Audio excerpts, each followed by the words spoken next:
on guys, I hope that your study are going very well. आज हम शुरू कर रहे हैं कक्षा 12 राजस्थान बोर्ड की राजनीति विज्ञान की पाठ्य पुस्तिका को, जिसमें हम राजनीति विज्ञान की मूल अवधारणाओं में से न्याय को उठा रहे हैं। न्याय के सारे कॉन्सेप्ट हम इसमें क्लियर कराएंगे, व्हाट इज जस्टिस और कौन कौन से विचारकों ने न्याय के बारे में क्या कहा है। तो चलिए शुरू करते हैं। न्याय की अवधारणा प्राचीन काल से राजनीतिक चिंतन का मुख्य विषय रही है। इस अध्याय में हम न्याय के अर्थ को देखेंगे। प्लेटो, अरस्तु, एक्विनास, ऑगस्टाइन व जेरमी बेंथम के द्वारा न्याय के संदर्भ में व्यक्त किए गए विचारों को समझने का प्रयास करेंगे। न्याय क्या है? न्याय अर्थात जस्टिस।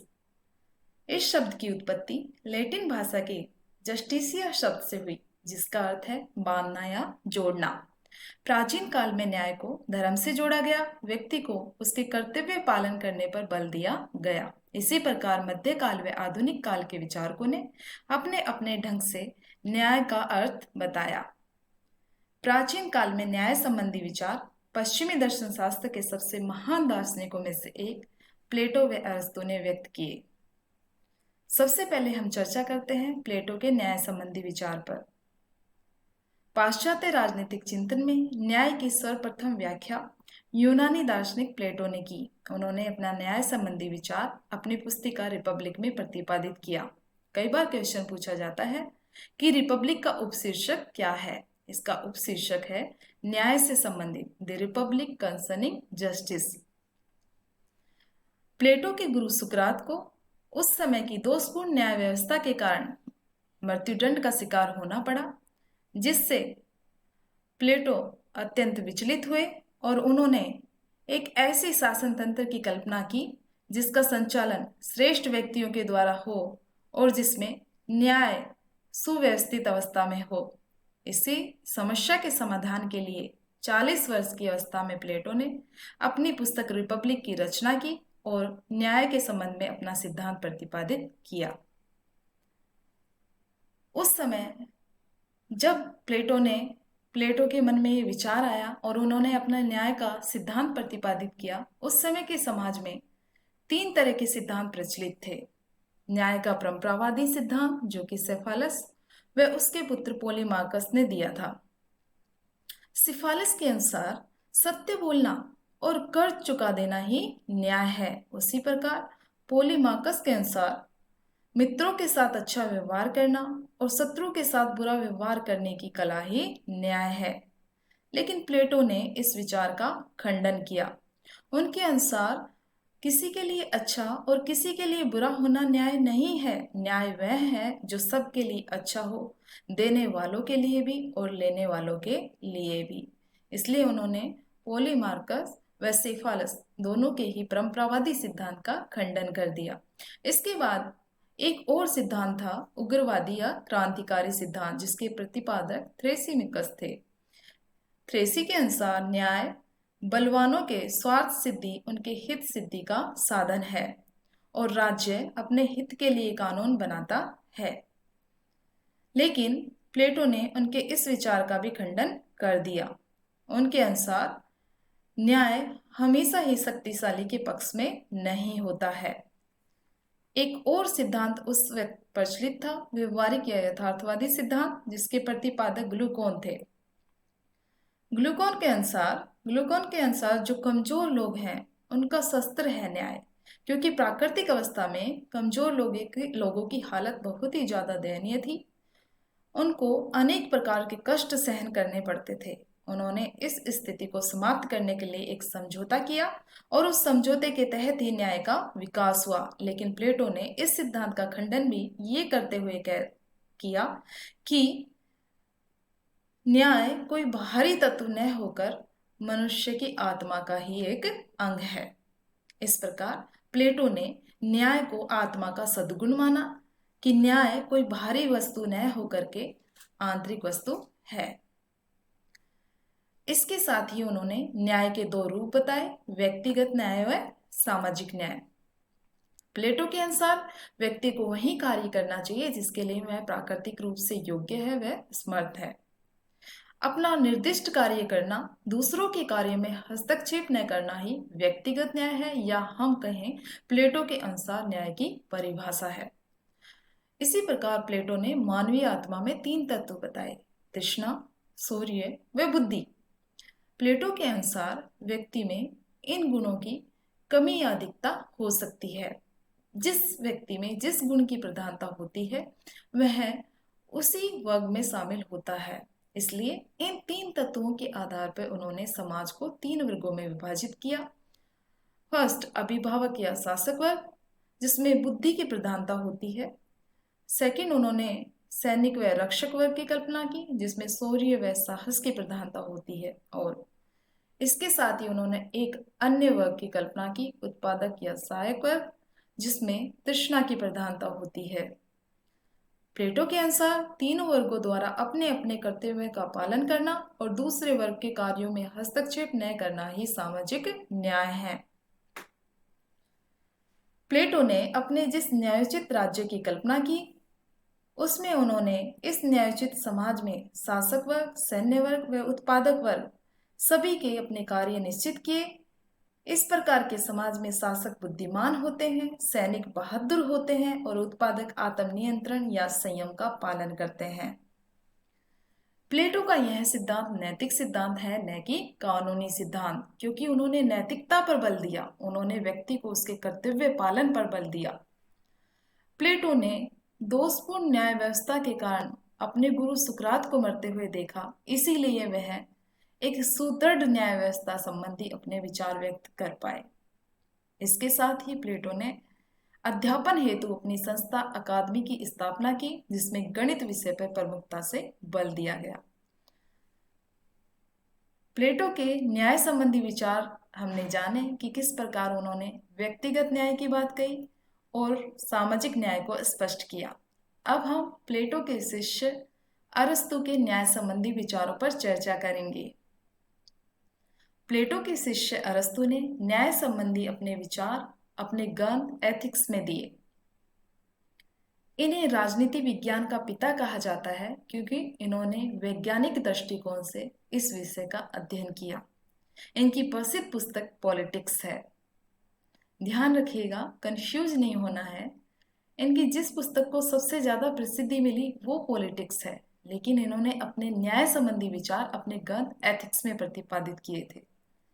प्लेटो की तरह इन्होंने भी न्याय के दो रूप बताए हैं: वितरणात्मक न्याय व सुधारात्मक न्याय। वितरणात्मक न्याय को अरस्तु ने आनुपातिक न्याय भी कहा है।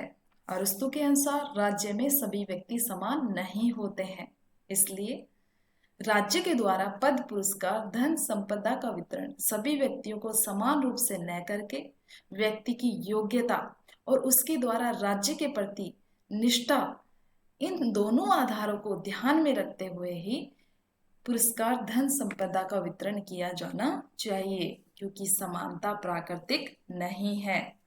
इसके साथ ही अरस्तु ने कहा कि ये वितरण अंकगणितीय अनुपात से न होकर रेखा गणितीय अनुपात में होना चाहिए। अब ये अंकगणितीय अनुपात क्या होता है? मान लीजिए कि किसी राज्य में 200 पद हैं और 100 व्यक्ति हैं, तो हम उनको किस प्रकार से वितरित करेंगे? हम प्रत्येक व्यक्ति को 2-2 पद दे देंगे। ये होता है सिंपल अंकगणितीय अनुपात। लेकिन रेखा गणितीय अनुपात में व्यक्ति की योग्यता को देखा जाता है।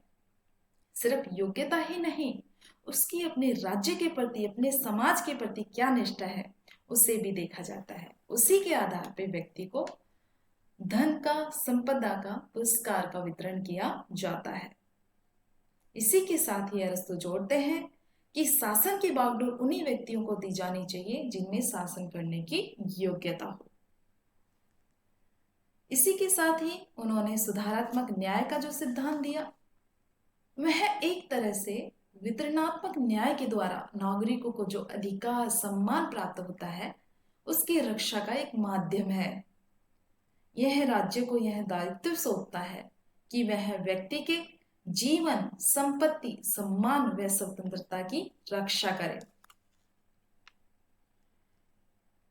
चूंकि हमने अरस्तु के सिद्धांत को भी देखा कि किस तरह से उन्होंने वितरणात्मक न्याय के अंतर्गत व्यक्ति की योग्यता के आधार पर संसाधनों के वितरण पर बल दिया और सुधारात्मक न्याय के अंतर्गत व्यक्तियों की उनके अधिकारों की रक्षा का दायित्व राज्य को प्रदान किया। अब हम चूंकि प्लेटो के सिद्धांत को भी देख चुके हैं, कुछ मोटे मोटे अंतर या भिन्नताएं जो हम इन दोनों के न्याय सिद्धांत में देख सकते हैं उन पर थोड़ी चर्चा कर लेते हैं। प्लेटो का न्याय सिद्धांत कर्तव्य पे बल देता है। उनके अनुसार समाज के तीनों वर्गों को अपने अपने निर्दिष्ट कर्तव्यों का पालन करना चाहिए और दूसरों के कर्तव्यों में हस्तक्षेप नहीं करना चाहिए, जबकि अरस्तु ने अधिकारों पर जोर दिया कि व्यक्ति अपनी योग्यता और राज्य के प्रति निष्ठा के बदले में समाज या राज्य से कुछ विशेष सुविधाओं का, कुछ अधिकारों का दावा करता है। दूसरा, प्लेटो का सिद्धांत नैतिक है। वो बार बार नैतिकता पर बल देते हैं। उनके अनुसार व्यक्ति को अपने दायरे में अपनी योग्यता के अनुसार जो कर्तव्य प्राप्त हुए हैं उनका पालन करते रहना चाहिए, जबकि अरस्तु न्याय की कानूनी अवधारणा देते हैं। तीसरा, प्लेटो के अनुसार न्याय आंतरिक है।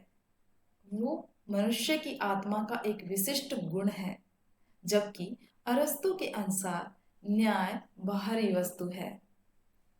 चूंकि हमने अभी प्राचीन काल में न्याय की अवधारणा को देखा, प्राचीन काल की न्याय की अवधारणा भारतीय अवधारणा से मिलती जुलती है, क्योंकि भारतीय राजनीति में भी न्याय के उसी स्वरूप को अपनाया गया जिस स्वरूप की प्लेटो ने व्याख्या की।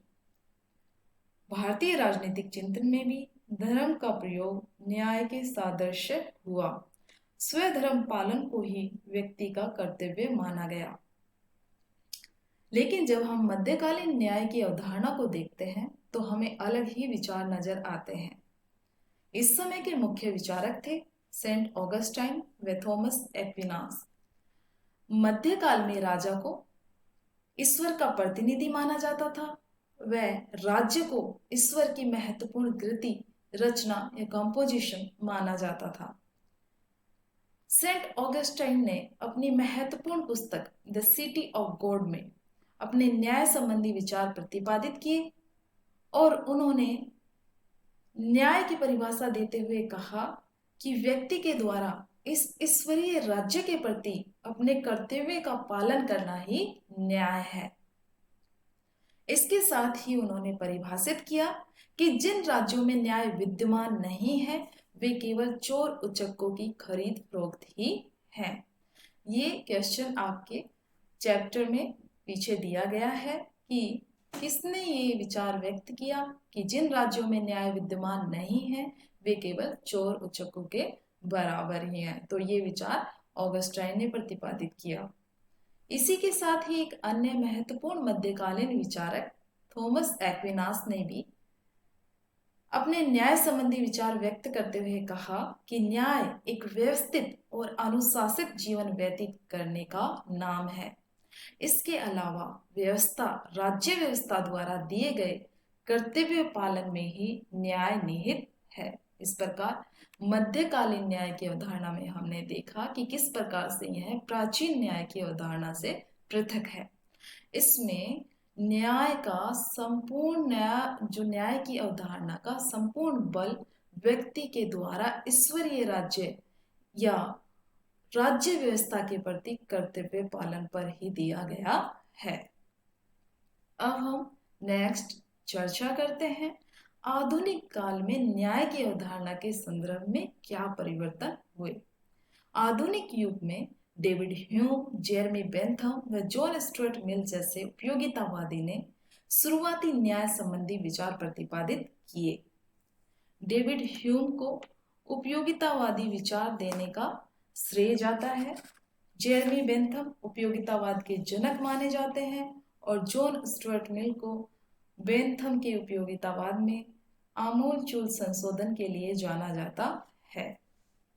डेविड ह्यूम ने अपने न्याय संबंधी विचार प्रतिपादित करते हुए कहा है कि न्याय उन नियमों की पालना मात्र है जो सर्वहित, सभी के हित का आधार है। अर्थात वो सभी नियम जिनसे सभी व्यक्तियों का कल्याण हो, उन नियमों की पालना करना ही न्याय है।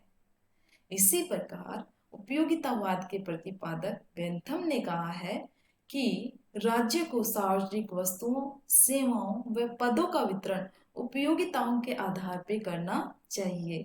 इसी के साथ बेंथम अधिकतम व्यक्तियों के अधिकतम सुख पर बल देते हैं। जॉन स्टुअर्ट मिल ने कहा है कि मनुष्य अपनी सुरक्षा चाहते हैं, इसमें उनका हित निहित होता है, इसलिए वो ऐसे कुछ नैतिक नियमों को स्वीकार करते हैं जिनसे न केवल उनकी अपनी सुरक्षा रहे, बल्कि उनसे जुड़े हुए समाज के अन्य व्यक्ति भी वैसे ही सुरक्षा का अनुभव कर सके। यानी मिल ने भी उपयोगितावाद को ही स्वीकार किया है। जॉन स्टुअर्ट मिल सामाजिक उपयोगिता को न्याय का मूल मंत्र बताते हैं। प्यारे विद्यार्थियों, आशा करती हूँ आज का ये लेक्चर आपको समझ आया होगा। एक बार हम वापस से रिवाइज कर लेते हैं। सबसे पहले हमने देखा प्लेटो के न्याय संबंधी विचार को, कि किस प्रकार से उन्होंने अपना न्याय का नैतिक सिद्धांत दिया, न्याय को आत्मा का सद्गुण माना और न्याय के दो स्वरूप बताए, व्यक्तिगत न्याय व सामाजिक न्याय।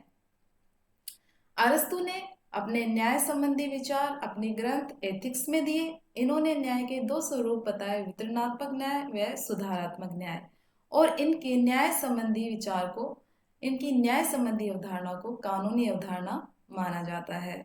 इसी प्रकार मध्यकाल में सेंट ऑगस्टाइन व एक्विनास ने ईश्वरीय राज्य के प्रति अपने कर्तव्य पालन को न्याय की संज्ञा दी। आधुनिक काल में न्याय की अवधारणा को उपयोगितावाद से जोड़ दिया गया और इसके नए नियम आयाम स्थापित किए गए। विद्यार्थियों, इसके बाद आपका आगे का न्याय के विविध रूप और अन्य विचारकों के न्याय सिद्धांत को हम अगले अंक में देखेंगे। आशा करती हूँ आपको ये वीडियो पसंद आएगा। So please like and subscribe this video. Thank you. See you soon.